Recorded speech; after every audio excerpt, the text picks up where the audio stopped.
Լեռնային Ղարաբաղի խնդիրը Նիկոլ Փաշինյանի համար 2021-22 թվականներից դարձավ ացանցիալ։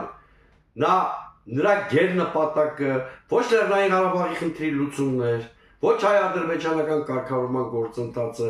այլ Հայաստանի ստրատեգիական կողմնորոշման փոփոխությունը։ Դրանից էր ացանցվում Ղարաբաղի մասին Փաշինյանի պատկերացումները։ Փաշինյանը դարձավ Հայաստանի առաջին ղեկավարը, որը 2022 թվականի հոկտեմբերի 6-ին Պրագայում